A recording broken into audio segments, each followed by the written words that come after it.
Bonjour à toutes et à tous, j'espère que vous allez bien. Aujourd'hui, on se retrouve sur un tutoriel Luminar Neo avec l'amélioration de la pénombre par intelligence artificielle. Comme vous le savez déjà, j'ai fait un tutoriel sur la luminosité sur la version 1.19 de Luminar Neo. Et on a vu aussi ensemble l'outil amélioration de l'eau par intelligence artificielle.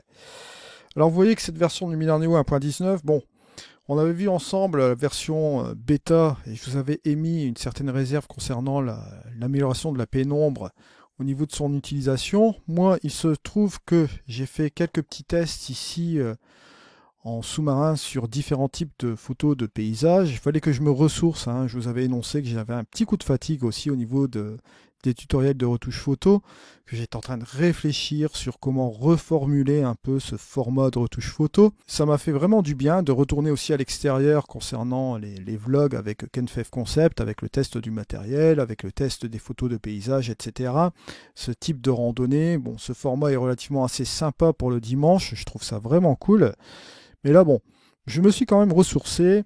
Là, je me dis qu'il est quand même possible de réunir un peu ce système de vlog et continuer un peu la retouche photo aussi également, de réunir les deux choses-là.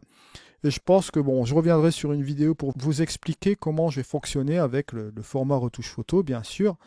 Bon, c'est plutôt une bonne chose. Je reviens sur certains trucs. Vous allez voir que ça va être super sympa. Là, on va s'attaquer donc sur l'amélioration de la pénombre, donc sur cet outil.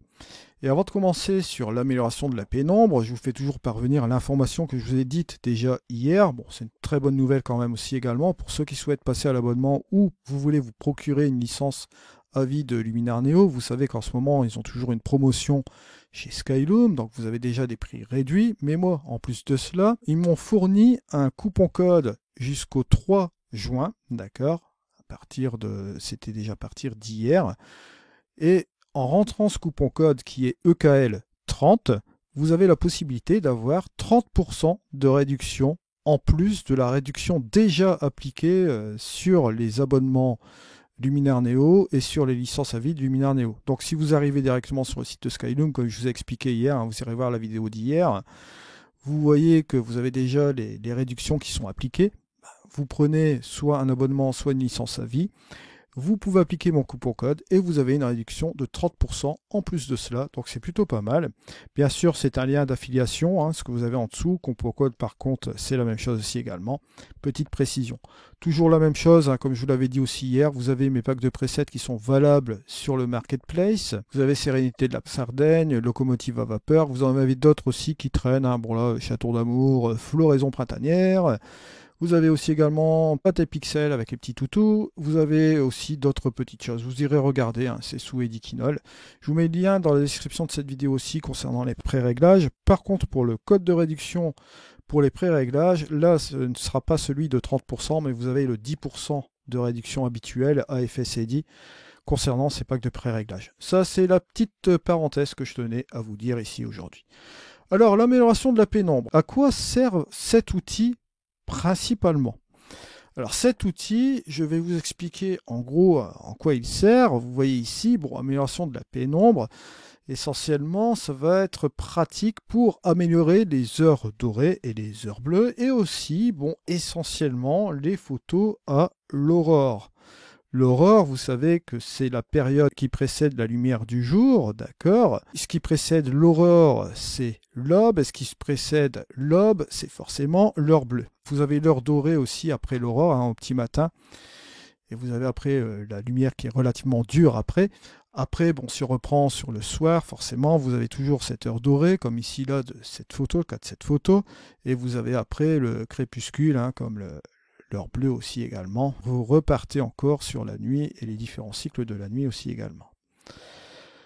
Donc là ici, cette amélioration de la pénombre va nous permettre d'améliorer toutes ces scènes de nos paysages. Mais pas seulement, on va pouvoir jouer aussi de manière créative. Si par exemple vous êtes dans une photo en pleine journée, vous allez pouvoir améliorer cette lumière. Si vous êtes par exemple à 1 heure de l'heure dorée, vous allez éventuellement pouvoir devancer l'heure dorée et essayer de faire matcher tout cela d'une manière créative, bien sûr. Et après, vous pouvez aussi partir dans d'autres perspectives créatives qui vont être autres. Vous allez le voir ici tout de suite. Alors, on ne va pas traîner, on va aller directement dans les presets, les pré-réglages de cette première partie de l'outil. Alors, lorsque vous allez voir, si vous dépliez complètement l'outil, vous avez le ciel, vous avez l'aurore ici, vous avez la scène, vous avez l'eau et vous avez le perfectionnement du masque. Alors, bien sûr, lorsque vous voyez l'outil pour la première fois, vous vous dites « Oula, beaucoup d'options ». Mais ne vous inquiétez pas, ces curseurs sont très simples à comprendre. Lorsqu'on les débunk ensemble, on va le faire juste maintenant. Il va sans dire que cet outil va nous rappeler un peu le remplacement de ciel. Si je reprends le remplacement de ciel ici, vous voyez qu'il comprend quand même pas mal de petits onglets et pas mal d'options aussi également. Et vous avez vu, on l'a débunké aussi ensemble lorsqu'on l'avait vu la première fois. On a forcément simplifié toutes ces choses. On a vu que c'était très simple à l'utiliser. Là, ça va être la même chose. Si je viens ici dans la première partie de l'outil, on a des pré-réglages doré, rosé, émeraude, mauve et bleu. Alors, dans une suite logique, si vous êtes dans une heure dorée, vous avez plutôt tendance à prendre l'heure dorée. Mais pas seulement. Si vous souhaitez par exemple tester d'autres pré-réglages dans une option créative, tout de suite, pourquoi pas, vous pouvez le faire aussi également. Et je vais vous montrer cela tout de suite. Bon là par exemple, je vais prendre le doré. Voilà, là on va être à 70%. Vous voyez, on a ce résultat-là. Vous voyez qu'à 70%, au niveau de la quantité, c'est le premier curseur quantité de ce pré-réglage, qui comprend tous ces micro-ajustements ici de tous ces onglets. D'accord? Là, vous pouvez régler la quantité de ce pré-réglage avec un seul curseur. Si par exemple, je reviens en arrière, là je suis à 0, bon, forcément, il n'y a rien qui s'applique. Mais regardez si je viens subtilement ici, pourquoi pas à 10%. Et si je fais un avant-après au niveau de ma photo, vous voyez que ça apporte une petite modification légère à ma photo, mais ça apporte un plus. Si je veux, par exemple, aller à 27%, regardez, je vais aller davantage. Vous voyez, on a ici le avant et le après. On a quelque chose de sympa. Donc vous voyez, rien qu'en utilisant un preset, un pré-réglage ici, dans cette perspective ici de cette photo de paysage, on a quelque chose de sympa. Si je veux utiliser un autre pré-réglage, regardez, je vais prendre le rosé qui est juste ici, toujours à 70%, vous voyez que c'est beaucoup trop. Je reviens ici en arrière, je vais monter tout doucement, là pourquoi pas à 20%, 7%, vous voyez que c'est plus cool.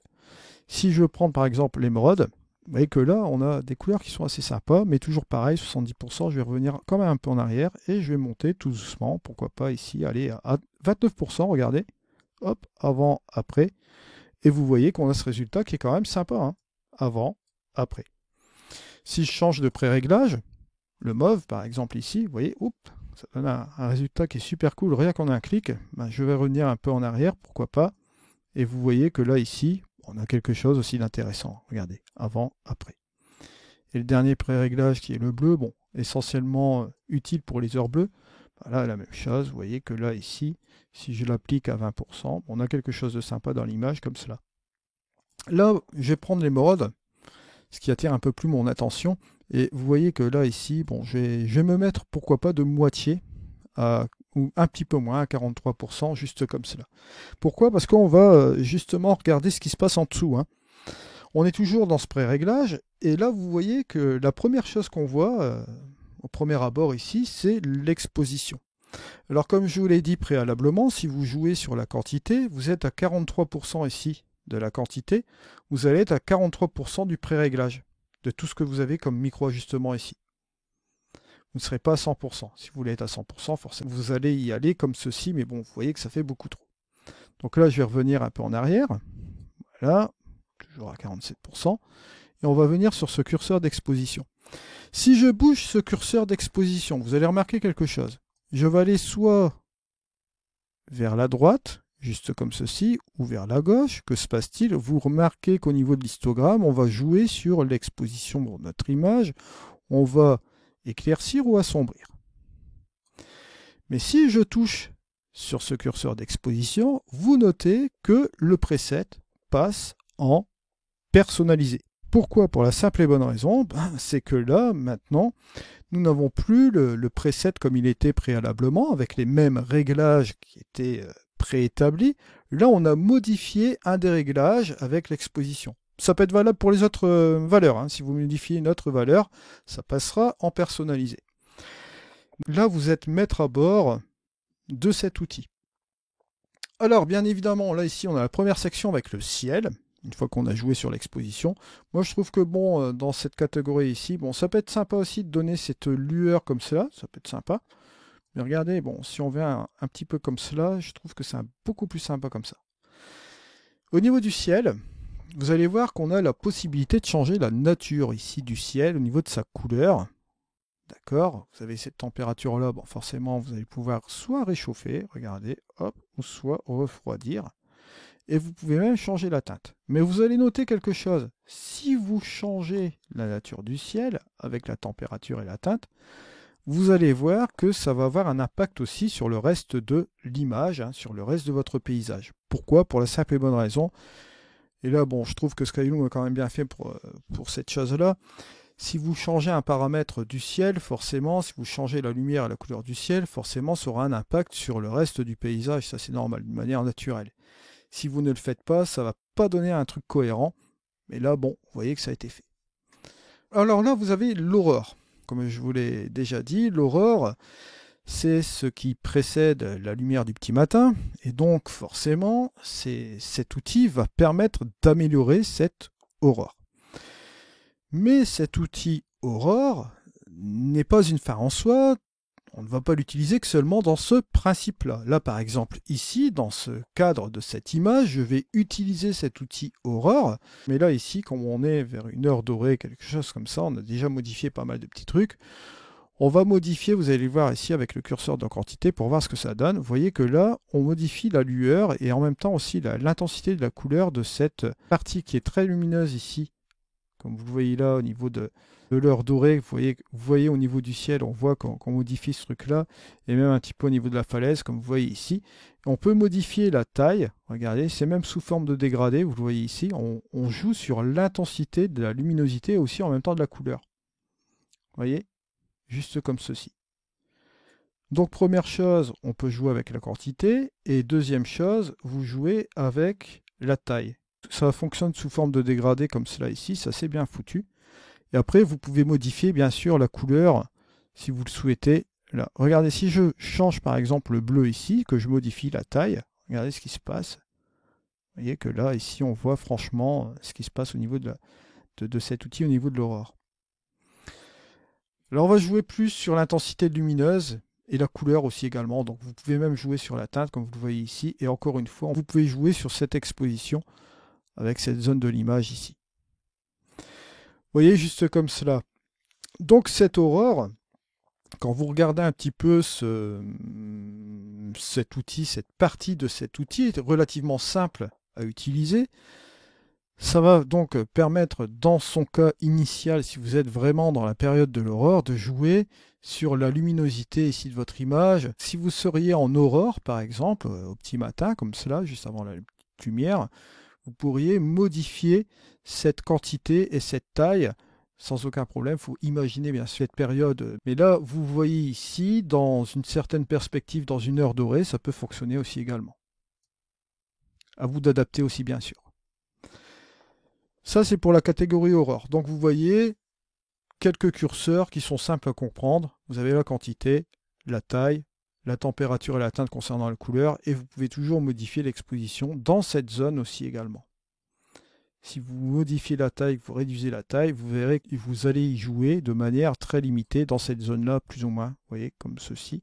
Si vous montez la taille, forcément, vous allez voir la différence, juste comme cela.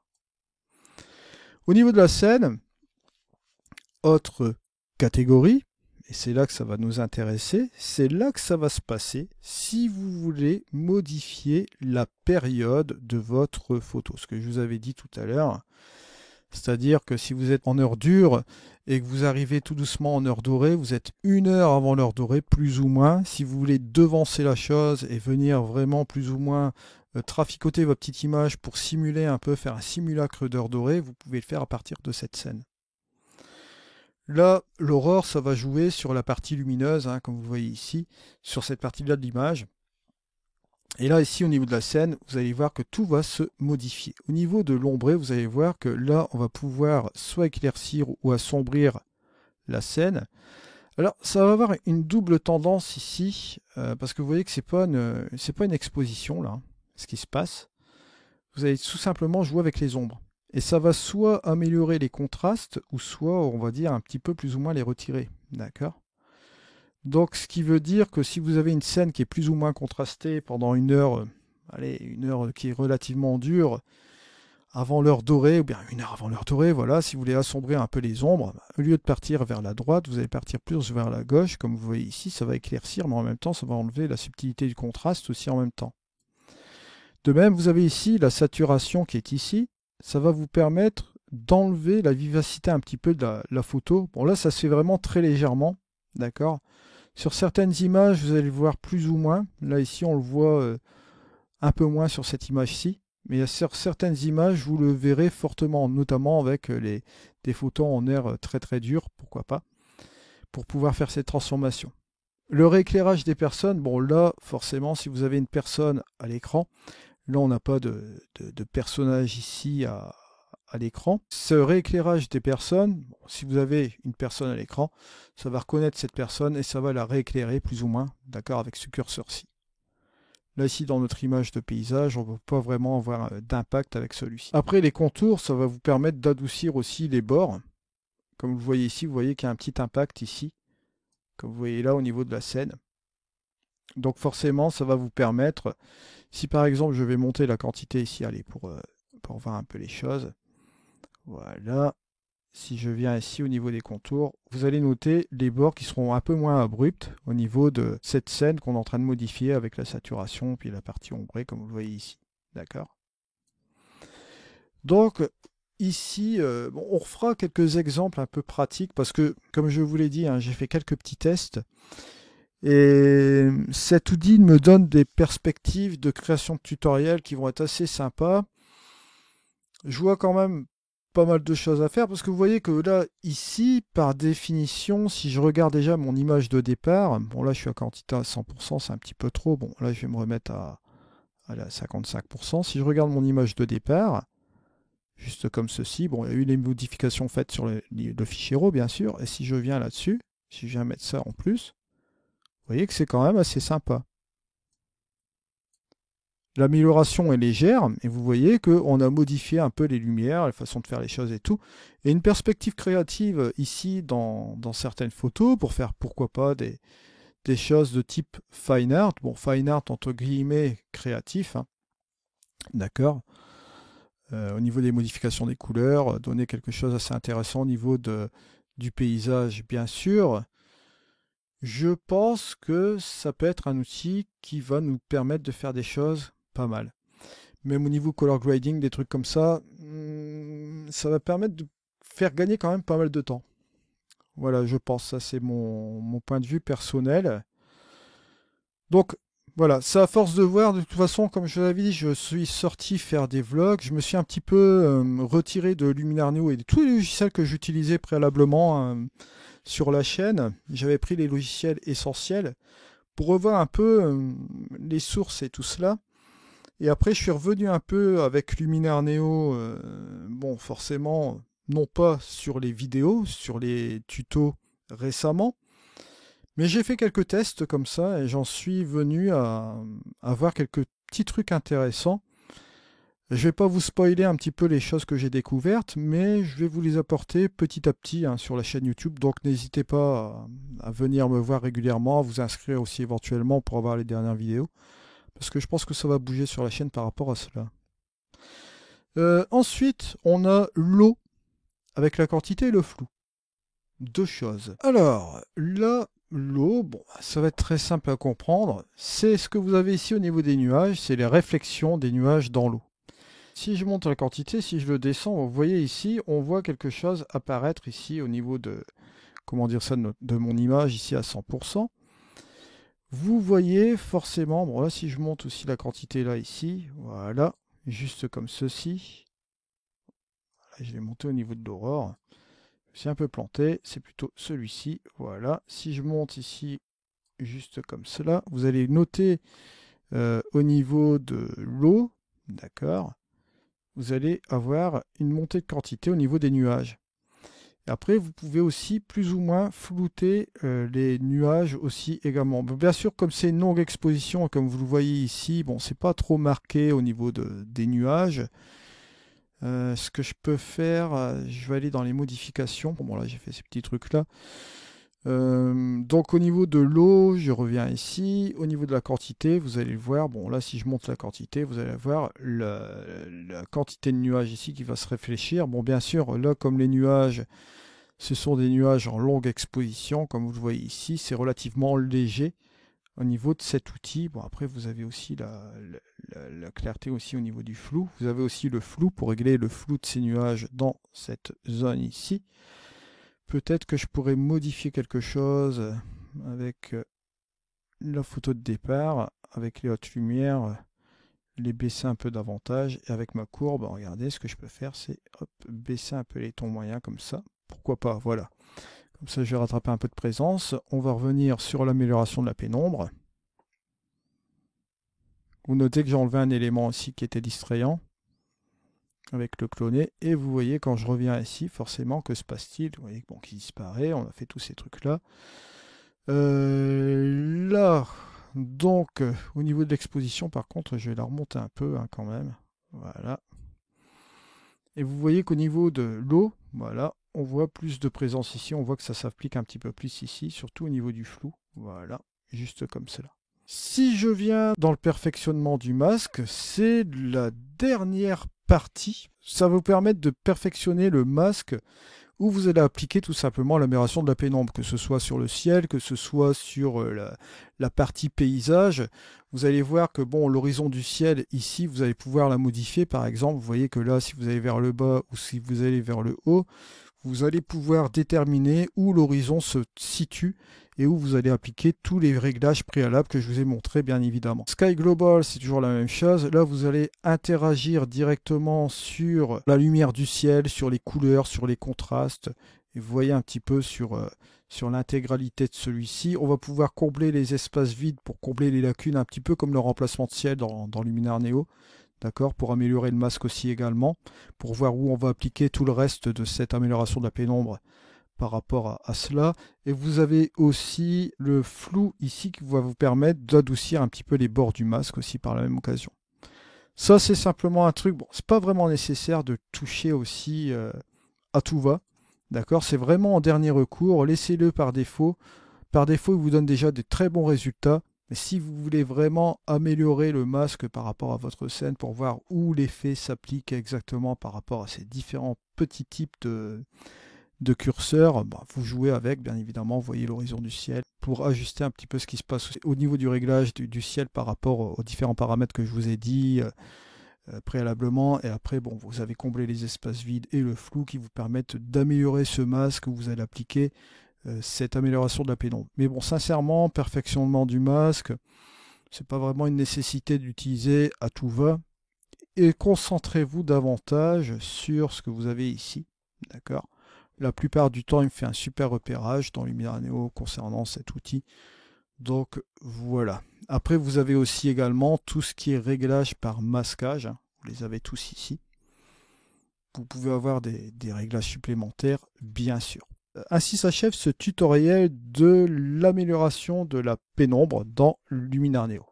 Comme vous le voyez ici, on a un peu mis à jour ce fameux outil. Bon, c'est un gros dossier aujourd'hui, mais vous voyez que ça en valait quand même un peu la peine. Bien sûr, vous allez voir que dans la pratique, comme là ici, vous voyez, on a fait quelques petites modifications à l'image. Je ne sais pas si vous le voyez bien. Bon, là ici, on a le avant et le après. Bon, j'ai baissé un peu l'exposition préalablement pour avoir plus de présence ici au niveau de mes nuages. Et vous voyez que là, en modifiant ce petit truc, c'est assez sympa.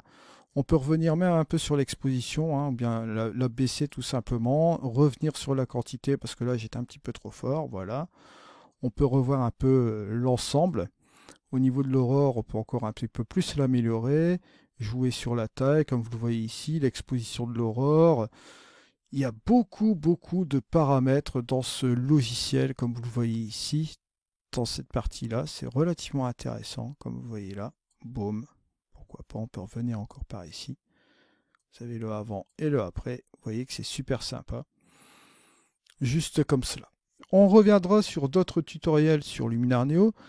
Et au niveau de cet outil, bon ben finalement, ma pensée sur cet outil, ça va permettre de faire quand même des choses intéressantes. Ouais, pas mal. Essentiellement, bon, là vous vous doutez bien, bon, sur des photos en pleine journée, je sais pas, il y a peut-être quelque chose aussi à faire, mais toujours dans un contrôle, on va dire, plus ou moins subtil au niveau de ce réglage, bien sûr. Après, la même chose, hein, comme je vous l'ai dit préalablement, on n'est pas censé faire des modifications à tout va. Bon là, ce que j'ai fait aussi, j'ai fait une modification au niveau de, comment dire ça, de cette image-là. J'ai un petit peu trop assombri à mon goût. Je vais un peu la rééclaircir ici, voilà, et je vais revenir sur l'amélioration de la pénombre.